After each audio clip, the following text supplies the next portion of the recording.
ആഗോള അയ്യപ്പ സംഗമത്തിന് ഒരാഴ്ച ബാക്കി നിൽക്കെ സംഗമം തടയണം എന്നാവശ്യപ്പെട്ട് സുപ്രീം കോടതിയിൽ ഹർജി. രാഷ്ട്രീയ ലക്ഷ്യത്തോടെ നടത്തുന്ന പരിപാടി വിലക്കണം എന്നാവശ്യപ്പെട്ടാണ് ഹർജി. ഇതിനിടെ പമ്പയിൽ സംഗമത്തിനായുള്ള ഒരുക്കങ്ങൾ പുരോഗമിക്കുകയാണ്. തിരുവിതാംകൂർ ദേവസ്വം ബോർഡ് സംഘടിപ്പിക്കുന്ന ആഗോള അയ്യപ്പ സംഗമം തടയണമെന്നാവശ്യപ്പെട്ടുള്ള ഹർജി ഹൈക്കോടതി തള്ളിയിരുന്നു. ഇതിനു പിന്നാലെയാണ് VC അജികുമാർ സുപ്രീം കോടതിയെ സമീപിച്ചത്.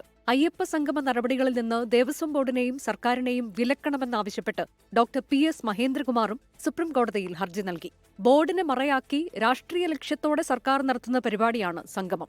രാഷ്ട്രീയ ലക്ഷ്യങ്ങളോടെ നടത്തുന്ന പരിപാടികൾക്ക് ദേവസ്വം ഫണ്ട് ഉപയോഗിക്കാൻ കഴിയില്ലെന്നും ഹർജിയിൽ പറയുന്നു. അതേസമയം സംഗമത്തിനായുള്ള ഒരുക്കങ്ങളുമായി സർക്കാർ മുന്നോട്ടു പോവുകയാണ്. പമ്പയിലേക്കുള്ള റോഡുകളുടെ അറ്റകുറ്റപ്പണി തുടങ്ങി. സുരക്ഷാ ക്രമീകരണങ്ങൾക്കായി ഉദ്യോഗസ്ഥരെ ഉടൻ പമ്പയിൽ വിന്യസിക്കും.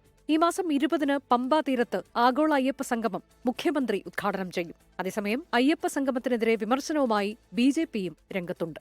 അയ്യപ്പന്മാര് വിരിവെക്കാതിരിക്കാൻ വേണ്ടിയിട്ട് നിലത്ത് വെള്ളമൊഴിച്ച പാർട്ടികൾ, ആ ആളുകളാണിപ്പോ ലോകമെമ്പാടു നിന്നും ആളുകളെ വിളിച്ചു കൂട്ടിയിട്ട് 2 കോടി രൂപ ചെലവഴിച്ചിട്ട് ശീതീകരിച്ച പന്തൽ ആരെ കാണിക്കാനാണ് ഈ പ്രഹസനം എന്നാണ് ശ്രീമാൻ പിണറായി വിജയനോട് എനിക്ക് ചോദിക്കാൻ.